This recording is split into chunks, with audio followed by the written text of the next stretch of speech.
नमस्कार दोस्तों, मोबाइल गुरुजी के चैनल में आप सभी लोगों का फिर से स्वागत है। मेरा नाम है अनुज और आज हम सीखने वाले हैं चार्जिंग सेक्शन के बारे में, डिटेल्स में हर एक लाइन के बारे में, हर एक कंपोनेंट के बारे में, कौन सा कंपोनेंट लगा हुआ है, क्या आपको चेक करना है। चार्जिंग फॉल्ट आएगा तो अगर स्लो चार्जिंग आता है तो क्या देखना है, अगर चार्जिंग नो चार्जिंग आता है तो क्या देखना है। इसी तरह से पूरा डिटेल्स में हम लोग जानेंगे पूरे डिटेल्स के साथ। तो उससे पहले मैं आपको एक चीज बताना चाहता हूं कि बीआरटी में मैं पहले पढ़ाता था और बीआरटी से अब जब रांची झारखंड में ये इंस्टीट्यूट ओपन हो गया है हमारा बीआरटी का, तब से मैं रांची झारखंड में पढ़ा रहा हूं।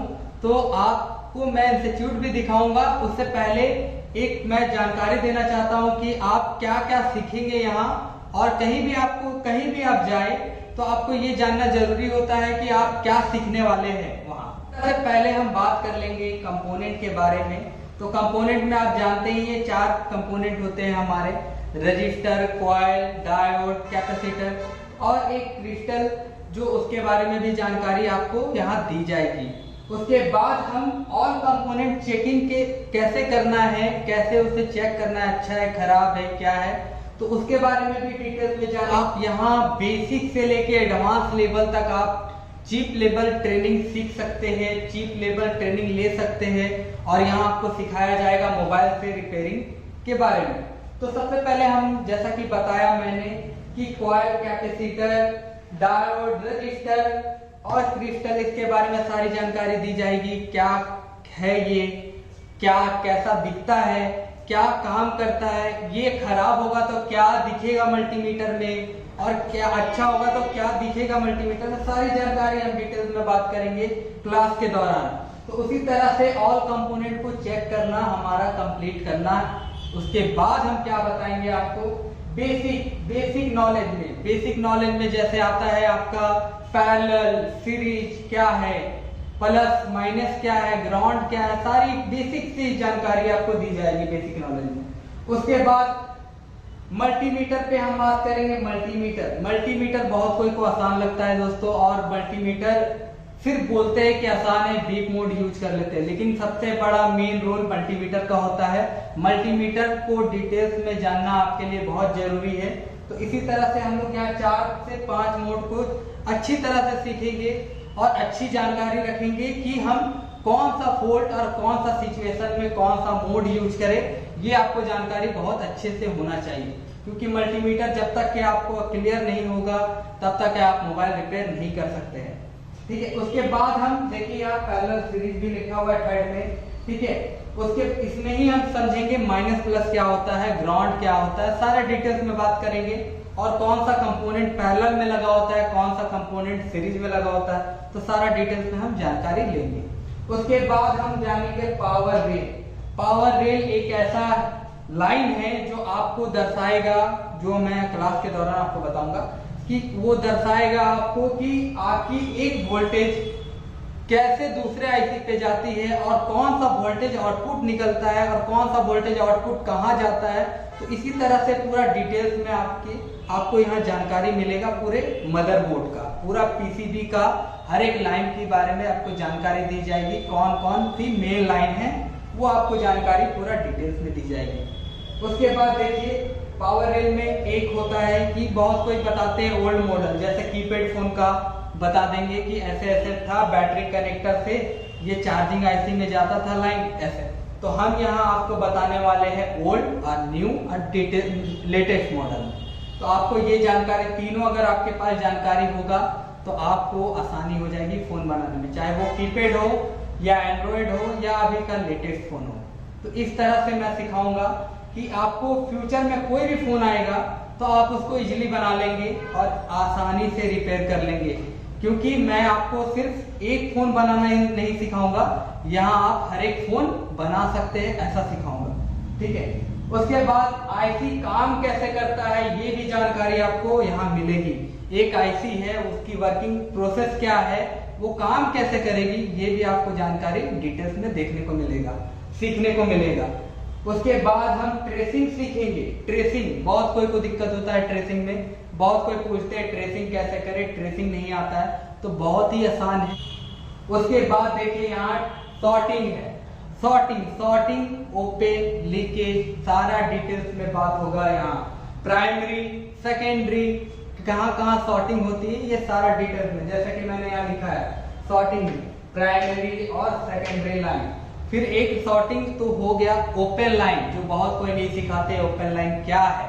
ओपन लाइन भी होता है और ओपन लाइन से भी एक फोल्ड बनता है और हर एक जगह डेड भी होता है, चार्जिंग फोल्ड भी होता है, लाइट भी नहीं जलता, बहुत सारे डिटेल्स है, वो हम क्लास के दौरान जानेंगे। उसी तरह से प्रोटोकॉल आएगा। प्रोटोकॉल कुछ नियम होते हैं फोन के में जो आपको वो भी जानना बहुत जरूरी है, ठीक है। इसी तरह से हम स्टेप बाय स्टेप सीखते ही चले जाएंगे, ठीक है। फिर उसके बाद हम चार्जिंग सेक्शन में पहुंच जाएंगे। चार्जिंग सेक्शन कैसे वर्क करता है, चार्जिंग सेक्शन की सर्किट क्या है, उसकी स्कीमेटिक क्या है, उसको कैसे हम स्कीमेटिक में रीड करके रिपेयर करें, कैसे नॉर्मली रिपेयर करें, सारा डिटेल्स में बात होगा, वो भी प्रैक्टिकल और थ्योरी के साथ। थ्योरी इसलिए बताया जाता है दोस्तों क्योंकि हर एक चीज आपको याद तुरंत में नहीं रहता, तो आप उसमें थ्योरी में आप क्या होगा कि कभी कभी कॉपी में लिखेंगे तो आप उसको घर जाके भी एक बार भूल जाने पे देख सकते हैं, ठीक है।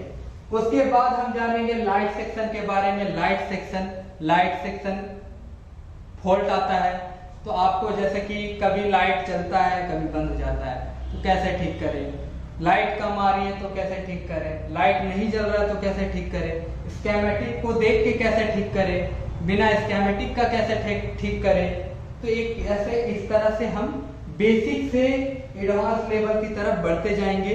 इसी तरह से हम चीप लेवल का काम करेंगे। इसमें और भी बहुत कुछ लिखा हुआ है जैसे कि लाइट हो गया, graphic, audio codec, touch, all section, SIM, सारा कुछ आएगा इसमें। फिर उसके बाद देखिए यहाँ तक आने के बाद फिर हम नीचे देखते चले जाते हैं कि 14 में है डेड रिपेयर।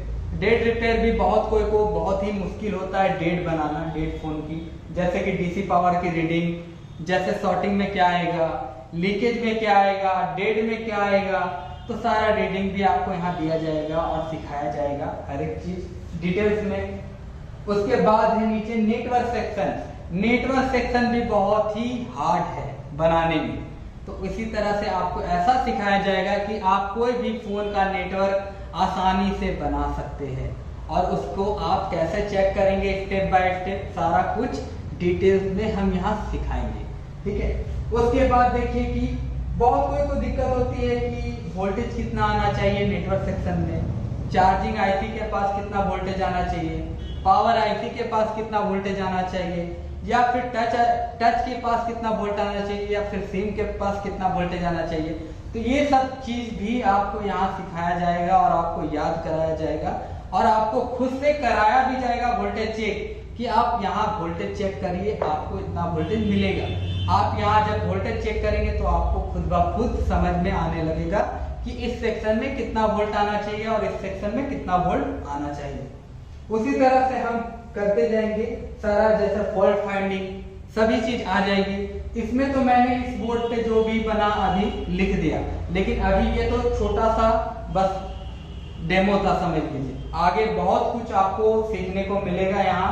और चार्जिंग सेक्शन को वीडियो देखने से पहले मैं आपको इंस्टीट्यूट दिखाना चाहूंगा रांची का, वो आप देख लीजिए और जल्द से जल्द एडमिशन करिए। और यहाँ लिमिटेड सीट है और मैं ज्यादा स्टूडेंट नहीं पढ़ाने वाला हूँ, तो आप जल्द से जल्द एडमिशन कीजिए। आपको नंबर स्क्रीन पे दिख रहा होगा, स्क्रीन पे आप नंबर लेके आप कॉल कर सकते हैं, डिटेल्स ले सकते हैं, सारा एडमिशन से रिलेटेड आपको जानकारी कॉल के थ्रू मिल जाए। जैसा कि आपने देखा कि 16वें नंबर में है ऑल वोल्टेज चेकिंग, ठीक है, आपको चेकिंग कराया जाएगा। उसी तरह से 9 नंबर पे है, आप देख रहे हैं स्कीमेटिक, तो स्कीमेटिक को रीड करना सिखाया जाएगा, कहाँ कौन सी लाइन कौन सी काम कर रही है ये आपको जानकारी होना चाहिए, कौन सा लाइन सिग्नल का है ये जानकारी होना चाहिए, कौन सा लाइन वोल्टेज का है ये जानकारी होना चाहिए, कौन सा लाइन कौन सा काम कर रहा है, कौन से आईसी में जा रहा है, क्या काम कर रहा है, सारा डिटेल्स में हम बात करेंगे स्कीमेटिक पे। और भी मैं बताना चाहता हूँ, मेरा बोर्ड तो छोटा पड़ गया देखा जाए तो, आपको यहाँ हैंड स्किल में भी सिखाया जाएगा। आपको हैंड स्किल में कंपोनेंट निकालना से लेके आईसी रिबॉलिंग तक सिखाई जाएगी। छोटे आईसी जैसे कि पावर आईसी से लेके नेटवर्क आईसी, सीपीयू, फिर आईएमसी कैसे आपको रिवॉल्व करना है छोटे से छोटे, और बड़े से बड़े आईसी को। तो इसी तरह से फिर आगे हम नेक्स्ट लेवल में पहुंचेंगे, जैसे कि ग्लू आईसी। ग्लूड आईसी को कैसे निकालना है, कितने टेम्परेचर में निकालना है, गर्मी में कौन सा टेम्परेचर होगा, ठंडे में कौन सा टेम्परेचर होगा, सारा डिटेल्स में हम बात करेंगे। और टेम्परेचर भी सेट करना ऐसा सिखाएंगे कि कोई भी सीजन में आप खुद से टेम्परेचर सेट कर सकते हैं, क्योंकि एक टेम्परेचर आपको रखना नहीं सिखाया जाएगा, सेट करना सिखाया जाएगा, ये बड़ा चीज है। तो इसी तरह से हम जब रिवॉल्विंग भी आपको सिखाएंगे तो हम यूनिवर्सल स्टेंसिल से सिखाएंगे, क्योंकि आप यूनिवर्सल से अगर कर लिए तो फिर आपको नॉर्मल जो उसके नाम से आता है स्टेंसिल, नंबर से आता है स्टेंसिल, उस पे करना बहुत ही आसान हो जाएगा। तो उसी तरह से हम आगे बढ़ेंगे, जैसे कि हार्ड ग्लू कैसे निकाले, कैसे कटिंग करें, कैसे रिमूव करें, कितने टेम्परेचर में करें, फिर उसको क्लीन कैसे करें, उसके बाद उसको इंस्टॉल कैसे करें। तो सारा कुछ मतलब कि A to Z मोबाइल में आपको यहाँ सिखाया जाएगा। नॉर्मल भाषा में बोला जाए तो A to Z आपको यहाँ सिखाया जाएगा, मतलब बेसिक से लेके एडवांस तक।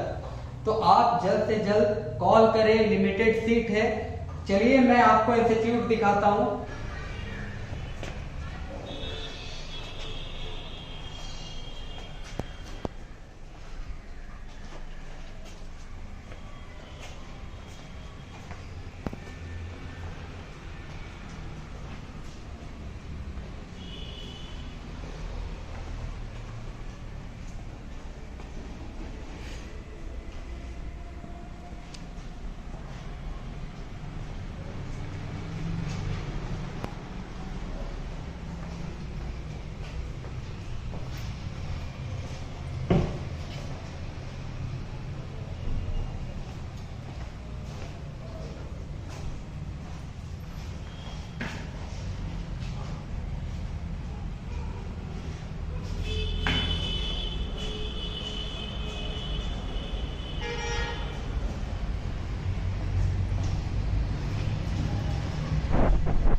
सभी न्यू है, देखिए एकदम नया है। आप जब यूज करेंगे आपको कोई परेशानी नहीं होने वाला है। अब इसे यूज करने में भी सारा सिस्टम न्यू है।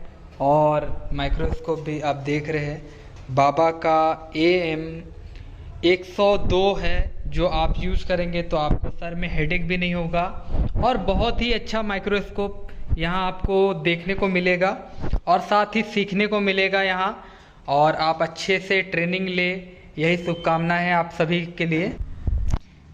ये BRT रांची जो आप देख रहे हैं इंस्टीट्यूट, ये जस्ट आप Firaya Lal Santevita hospital HB road, जो सेंटा बीटा हॉस्पिटल के जस्ट आगे ही राइट साइड में आपको श्रीलोक कॉम्प्लेक्स दिखेगा। मैं आपको उसका भी पिक्चर दिखा दूंगा। आप उस पे 3rd फ्लोर पे ही हमारा ये, आप यहाँ भी विजिट कर सकते हैं आके। और साथ ही मैं आपको बताना चाहूँगा, यहाँ आप देख रहे हैं कुछ टूल्स है जो आपको अपने साथ लाने की ज़रूरत नहीं है सीखने के लिए। आपको यहाँ टूल्स दिया जाएगा सीखने के लिए। साथ ही आपको बोर्ड भी नहीं लाना होगा, मदरबोर्ड PCB सारा कुछ आपको यहाँ मिलेगा। आपको एक कुछ भी नहीं लाना है, सिर्फ लाना है तो आपका डेड फॉल्ट हो या फिर कोई भी मोबाइल से रिलेटेड कोई फॉल्ट है मोबाइल आपके पास, तो उसे ले आए, क्योंकि आप यहाँ रिपेयरिंग खुद से करेंगे। ये आपको खुद से देखना पड़ेगा कि आप कौन सा फॉल्ट लाते हैं अपने साथ। मेरा नाम है अनुज और आज हम जानेंगे चार्जिंग सेक्शन के बारे में। चार्जिंग सर्किट कैसे काम कर रही है यहाँ मैं आपको बताऊंगा। और जैसा कि आपने स्कीमेटिक्स में देखा कि कैसे कैसे लाइनें जाती है हर एक आईसी में, तो उसी तरह से अभी मैं इसे आपको ट्रबल शूटिंग भी बताऊंगा अपने साथ में, कि आपकी कौन सी आईसी खराब होगी तो क्या फॉल्ट आ सकता है, कैपेसिटर खराब होगा तो क्या फॉल्ट आ सकता है। आप बोलते हैं अगर टेम्परेचर हाई लो आता है तो उसमें क्या प्रॉब्लम हो सकता है। फिर दूसरा, अगर चार्जिंग परसेंटेज हमारा नहीं बढ़ रहा और चार्जिंग शो कर रहा तो उसमें क्या दिक्कत आ सकती है। तो यही सब बारे में बात करेंगे और डिटेल्स में जानेंगे कि क्या क्या आपको चेक करना पड़ता है पहले स्टेप में, और कैसे फॉलो करके चार्जिंग सेक्शन को हम रिपेयर करते हैं। तो चलिए हम स्टार्ट करेंगे और जानेंगे। सबसे पहले हम आपको बता देना चाहते हैं कि जैसा कि सेमेटिक्स में आपने देखा कि ये हमारा प्राइमरी आईसी होता है, जो पीएमआई आईसी बोलते हैं, जो चार्जिंग साथ में रहता है, ये आईसी है। ठीक है, उसके बाद आप ये देख रहे ओवीपी आईसी है, ये ओवर वोल्टेज प्रोटेक्शन। ठीक है, उसके बाद ये देख रहे हैं आप J2301, ये जैक का नंबर है, मतलब नाम है। मैंने ये इसलिए लिखा है कि आप समझ पाओ, जैसा कि मैंने पढ़ाया था आपको। तो ये जैक का नंबर, चार्जिंग जो आपका फ्लैक्स है, फ्लैक्स वो कनेक्ट होती है इसमें। और हम जानेंगे अभी और भी इसमें बहुत सारी लाइनें दी गई हैं। तो क्या ये लाइन जो मैंने बनाया है, क्या ये जरूरी है चार्जिंग को कराने के लिए, मतलब चार्जिंग परसेंटेज को बढ़ाने के लिए, या चार्जिंग में प्रॉब्लम आता है, ये सब लाइन जरूरी है क्या? तो हम जानेंगे। तो चलिए पहले हम क्या करते हैं, पहले आपको मैं बता देता हूं। ये जितना भी बना हुआ है, यहां से यहां तक डायग्राम जितना भी बना हुआ है, ये मेन बोर्ड का है। मेन बोर्ड मतलब कि जो आप में जिसमें सीपीयू, एमएमसी, पावर आईसी सभी लगे रहते हैं ना, वो मेन बोर्ड का है ये डायग्राम बना हुआ। मतलब कि चार्जिंग सेक्शन का सिर्फ डायग्राम है ये इतना बड़ा। ठीक है, तो उसके बाद आप ऊपर देख रहे हैं चार्जिंग कनेक्टर है। ठीक है, चार्जिंग कनेक्टर जो आपका सब बोर्ड, छोटे सा बोर्ड रहता है नीचे, सब बोर्ड जहां आपकी चार्जिंग कनेक्ट होती है सब बोर्ड में। तो ये सब बोर्ड से जो फ्लैक्स के थ्रू जो इसमें कनेक्ट होके 5 वोल्ट बनता है, वहां से हम आपसे बात करेंगे। ठीक है, आपका अगर सब बोर्ड ठीक है, वहां से 5 वोल्ट कनेक्टर ठीक है, कनेक्टर ठीक होने के बाद से हम बात करेंगे यहां तक का। ठीक है, मेन बोर्ड का। तो अभी क्या है, हम मैंने बताया ये चार्जिंग का कनेक्टर है। ठीक है, ये ओवीपी है, ये हमारा चार्जिंग आईसी आप बोल सकते हैं, पीएमआई है, पावर आईसी है इसी में। और ये देखिए इसमें 3 लाइन है, एक 4 लाइन। ठीक है, 4 लाइन मैंने बनाया है। एक वी बस का लाइन 5 कनेक्ट है, 5 पिन से कनेक्ट है। ठीक है, एक लाइन जो है हमारा डाटा माइनस का लाइन है, एक डाटा प्लस का लाइन है, और एक है आपका यहाँ यूएसबी आईडी का लाइन है। ठीक है, उसी तरह से आपको मैंने सभी पिनों के बारे में बताया, एक एक पिन के बारे में बताया कि क्या आपकी प्रॉब्लम हो सकती है अगर कोई पिन खराब हो जाए तो। ठीक है, अब हम बात करेंगे, इधर देखिए, यहाँ से चार्ज आउट होता है, मतलब चार्जिंग आपका जब आपका सब सर्किट ओके रहता है यहाँ तक, तो उसके बाद चार्जिंग आउट निकलता है और ये जाता है सीधे बैटरी कनेक्टर पे। तो क्या ये सब जरूरी है सारे लाइनें? तो हम एक एक करके बात करते हैं। तो सबसे पहले आपको जो है चेकिंग करना पड़ेगा, सबसे पहले आपको चेकिंग करना पड़ेगा यहाँ 5 वोल्ट हमारा इस कनेक्टर पे बन रहा है कि नहीं। ठीक है, अगर नहीं बन रहा तो आप फिर चले जाइए सब बोर्ड में चेक करिए कहीं शॉर्टिंग है, या फिर आपका कनेक्टर तो खराब नहीं, तो वहां चेक करें और वहां से रिपेयर करें। अगर यहाँ 5 वोल्ट आ रहा है, ठीक है, अगर आपका 5 वोल्ट आ रहा है तो क्या है कि आपका यहाँ से यहाँ तक का लाइन ओके है, यहाँ से यहाँ तक का लाइन ओके है। जब आप सब बोर्ड को, अब हम बात करते हैं सब बोर्ड पे। ठीक है, जब आप सब बोर्ड पे यहाँ चेक करते हैं आपको 5 वोल्ट मिलता है। ठीक है, आपको 5 वोल्ट यहाँ मिलता है। उसके बाद आप जैसे इस पे कनेक्टर पे अपना फ्लैक्स को लगाते हैं आप, तो क्या होता है आपका 5 वोल्ट जो बनना यहाँ बंद हो जाता है और 0 हो जाता है। तो उस सिचुएशन में क्या होता है कि दोस्तों आपको इसको डायोड मोड में इस लाइन को चेक करना पड़ेगा, कहीं आपका ये लाइन शॉर्ट तो नहीं, क्योंकि आप जब कनेक्ट कर रहे हैं तो आपका 5 वोल्ट बनना बंद हो जा रहा है। अब हम बात करेंगे, अगर आप चेक किए तो आपको यहाँ शॉर्टिंग कहीं ना कहीं मिलेगा। तो शॉर्टिंग किससे किससे हो सकता है? पहला ये है, दूसरा ये है कैपेसिटर, तीसरा ओवीपी आईसी है, इसके अलावा कोई और नहीं हो सकता है। ठीक है, तो अब हम बात करेंगे आगे। अब आपका 5 वोल्ट यहाँ बन रहा है, तो 5 वोल्ट यहाँ बन रहा है आपका, और क्या आपका 5 वोल्ट यहाँ ओवीपी से पार होके और ओवीपी आउट में निकल रहा है, मतलब कि आपको इस कैपेसिटर पे चेक करना पड़ेगा 5 वोल्ट बन रहा है कि नहीं। अगर 5 वोल्ट बन रहा है तो ओके है यहाँ से यहाँ तक। अगर आपका 5 वोल्ट नहीं बन रहा है, 4 वोल्ट बन रहा है, तो हो सकता है आपका बैटरी परसेंटेज स्लो चार्जिंग में फॉल्टी आ गई, मतलब कि आपका बैटरी हो सकता है स्लो चार्ज ले, ऐसा हो सकता है, क्योंकि उससे वोल्टेज कम मिलेगा, प्लस एम्पियर भी उसको कम मिलेगा। तो ये सब चीज आपका जो स्लो चार्जिंग ओबीपी से भी होता है, ठीक है। और आपका बैटरी इंक्रीज नहीं होता, इससे भी ओबीपी से होता है, तो आप इसको खास कर ध्यान रहे। और ज्यादातर फॉल्ट डायोड से भी होता है। ये मैं जो बता रहा हूं आप याद रखें। बैटरी परसेंटेज नॉट इंक्रीज, ठीक है। बैटरी जब आपका परसेंटेज जो इंक्रीज नहीं हो पा रहा है, तो आप क्या क्या चेक करेंगे, डायोड चेक करेंगे, ओबीपी चेक करेंगे, और आगे हम बात करेंगे। तो अभी फिलहाल ये जानिए। तो आपका अगर 5 वोल्ट यहाँ नहीं निकल रहा, मान लीजिए अगर 5 वोल्ट नहीं निकल रहा है, तो आपको क्या चेंज करना पड़ेगा, ओबीपी ऐसे आप जब चेंज, क्योंकि आपका यहाँ तक 5 वोल्ट बन रहा है। अब आप ओबीपी आपका काम नहीं कर रहा, आगे 5 वोल्ट नहीं बना रहा है, तो आपको ओबीपी चेंज करेंगे। अगर आपको ओबीपी नहीं मिलता है तो आप इसे बाईपास भी कर सकते हैं, ये एक्स्ट्रा है, ठीक है। जब आपको ओबीपी नहीं मिले, आपको मोबाइल रिपेयर करके देना ही है, तब आप यहाँ बाईपास मतलब एक यहाँ जंपर लगा सकते हैं, ठीक है। यहाँ एक जंपर लगा सकते हैं। तो ओबीपी में क्या क्या है देखिए, 2 पिन इसका ग्राउंड रहता है, और इधर का 3 पिन यूएसबी का इन है, और इधर आउट है ओबीपी का, ठीक है, 3 पिन।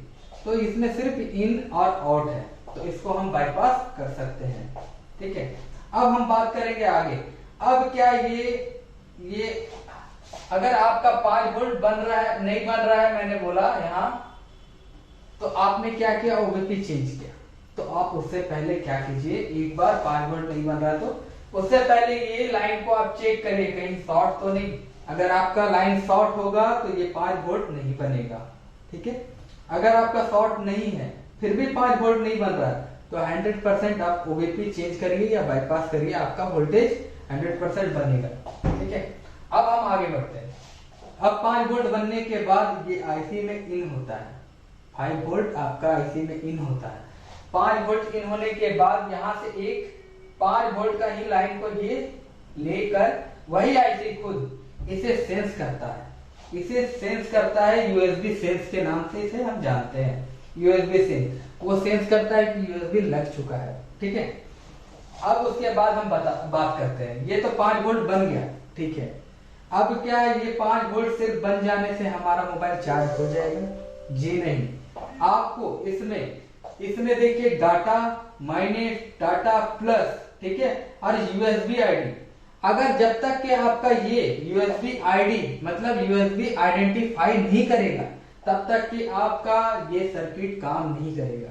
तो आपको क्या चेक करना है, फिर इसकी लाइन देखिए, ये इसी आईसी के अंदर जाती है, कहां से, हमारे चार्जर के जो पिन है, चार्जिंग कनेक्टर, उसमें 5 पिन होते हैं। आपने देखा होगा किसी में 5 पिन होते हैं, किसी में ज्यादा भी पिन होते हैं। तो हर एक सर्किट का अलग अलग डिजाइन है। तो अभी हम 5 पिन की बात कर रहे हैं। तो एक तो होता है हमारा ग्राउंड, ठीक है। दूसरा एक आप देख रहे हैं यूएसबी आईडी, तीसरा डाटा पॉजिटिव, और ये डाटा माइनस, ठीक है, डाटा माइनस डाटा पॉजिटिव, ठीक है। ये और एक हो गया यूएसबी भी बस 5 वोल्ट। ये तो पांचों पिन का मैंने आपको काम यहाँ दिखाया है कि हर एक पिन आप चेक कर सकते हैं। तो चलिए अभी मैं आपको बात करता हूं कि अगर आपका 5 वोल्ट बन रहा है, फिर भी चार्ज नहीं हो रहा है आपका मोबाइल, तो आपको क्या क्या चेक करना पड़ता है। पहला आपको चेक करना पड़ेगा यूएसबी आईडी। ये अगर आइडेंटिफाई, इस लाइन में कोई भी कंपोनेंट कनेक्ट नहीं है, सिर्फ एक टेस्ट पॉइंट दिया गया है। यहाँ टेस्ट पॉइंट मैंने बताया कि आप वहां टेस्ट कर सकते हैं उसके ओम्स, ठीक है, उसके रीडिंग। अब हम बात करेंगे डाटा माइनस की। डाटा माइनस में एक रजिस्टर लगाया गया है और एक डायोड लगाया गया और डायरेक्ट जा रहा है आपके चार्जिंग कनेक्टर पे, ठीक है। उसी तरह से आप डाटा पॉजिटिव की बात करेंगे तो उसी तरह से यहाँ भी एक रजिस्टर लगाया गया है और एक डायोड लगाया गया, ये भी जाता है। तो इससे क्या क्या प्रॉब्लम बन सकता है। पहला, आपका 5 वोल्ट आना चाहिए, यहां तक आ रहा है, आपने ओके बोला। फिर दूसरा, यूएसबी आईडी जो है ये काम करना चाहिए, इसका लाइन कहीं से ब्रेक नहीं होना चाहिए, कहीं पानी कार्बन वगैरह नहीं जमा होना चाहिए, आईसी आपका ठीक होना चाहिए। क्योंकि ये यूएसबी को आइडेंटिफाई करती है। ठीक है, अगर ये दो रहेगा तब आपका चार्ज हो जाएगा। लेकिन अगर आप आते हैं डाटा ट्रांसफर में, डाटा ट्रांसफर या तो बोले आप सॉफ्टवेयर कर रहे हो उसे या फ्लैश कर रहे हैं, तो क्या है, इसके लिए आपको डाटा माइनस और डाटा प्लस जो है पॉजिटिव, ये आपको चाहिए ही चाहिए। ये आपकी पिन खराब होगी तो आपका कोई फाइल ट्रांसफर नहीं होगा, ना कोई सॉफ्टवेयर चढ़ेगा।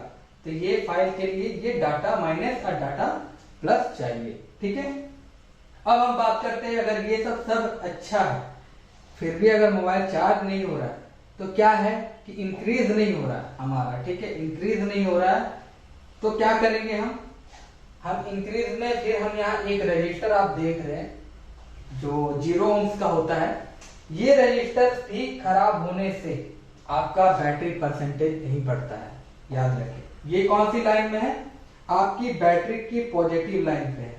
आपकी बैटरी की जो पॉजिटिव लाइन है, यहाँ आप देख रहे हैं, यहाँ एक रजिस्टर है 0 ohms की, हर एक लाइन में आपको मिलेगी। वहां अगर वो खराब होगा तो बैटरी परसेंटेज नहीं बढ़ेगा। अगर आपका मोबाइल फिर भी चार्ज नहीं हो रहा, ठीक है, अगर फिर भी चार्ज नहीं हो रहा है और आपका बैटरी शो नहीं कर रहा है, मतलब कि इंडिकेट नहीं कर रहा है आपका चार्जर, तो आपको क्या देखना होगा, फिर आपको फिर देखना है बैटरी आइडेंटिफाई। ये बैटरी अगर आपका आइडेंटिफाई नहीं करेगा तो आपका मोबाइल चार्ज नहीं लेगा। ठीक है, चार्ज नहीं लेगा, प्लस ऑन भी नहीं होगा। ठीक है, और बस ये देखना है, बैटरी टेम्प जरूरी नहीं है आपको देखने का, अभी बैटरी टेम्परेचर का हम बात नहीं कर रहे, अभी दूसरा बात कर रहे हैं। तो ये बैटरी आइडेंटिफाई आपको देखना पड़ेगा। अगर बैटरी आइडेंटिफाई ये कहाँ जाता है, इसका लाइन इसी आईसी में जाता है, चार्जिंग आईसी जो है बैटरी आईडी। ठीक है, बैटरी को आइडेंटिफाई करता है। जब तक वो बैटरी को आइडेंटिफाई नहीं करेगा तब तक कि आपका यहाँ 4.2 वोल्ट जनरेट नहीं होगा चार्जिंग वोल्टेज। तो ये आइडेंटिफाई भी बहुत जरूरी है, याद रखें। ये जाता है किसमें, चार्जिंग आईसी पे। अब हम बात करेंगे कि फिर भी अगर चार्ज नहीं हो रहा है तो ये आपको आईसी बदलना पड़ेगा। फिर आप ये आईसी को बदलना होगा, तभी आपका चार्जिंग प्रॉब्लम सॉल्व होगा। अब हम बात करेंगे कि अब टेम्परेचर की, जब आपकी टेम्परेचर हाई और लो बताता है, बैटरी टेम्परेचर हाई और लो बताता है, तो क्या है उसका प्रॉब्लम कहां से होता है, तो उसका प्रॉब्लम यहां से नहीं होता है। ठीक है, आपका बैटरी टेम्परेचर का प्रॉब्लम यहां से नहीं होता है। किसी किसी ओबीपी आईसी में आपको बैटरी टेम्परेचर का लाइन इसी में रहता है, तो ये याद रखें, किसी किसी आईसी ओबीपी में बैटरी टेम्परेचर का लाइन इसी में होता है। तो आपको क्या करना है, अभी इस मोबाइल में आपको मैं बता रहा हूँ कि बैटरी टेम्परेचर का अगर आपको पास फॉल्ट आता है तो आप किस लाइन को देखेंगे। आप सबसे पहले बैटरी को चेंज करके देखेंगे, उसके बाद फिर आप आएंगे बैटरी, देखिए बैटरी टेम्परेचर, बी थर्म लिखा हुआ होगा, बी टेम्परेचर में के नाम से या फिर बी थर्म के नाम से आपको मिलेगा। उस लाइन को आपको चेक करना पड़ेगा। उस लाइन में अगर कोई रजिस्टर दिखता है तो उसे चेंज करना पड़ेगा, और अगर रजिस्टर है फिर भी चेंज किया आपने, नहीं हुआ, बात नहीं बना, तो आपको फिर वही आईसी चेंज करना होगा जिसमें वो बी टेम्परेचर पे लाइन जा रही है। ठीक है, उम्मीद करता हूं कि आपको ये अच्छा लगा होगा। चार्जिंग प्रॉब्लम है जो मैंने आपको ये डायग्राम के थ्रू बताया है, आपको समझ में आया होगा। तो मिलते हैं नेक्स्ट वीडियो में, धन्यवाद, जय हिंद।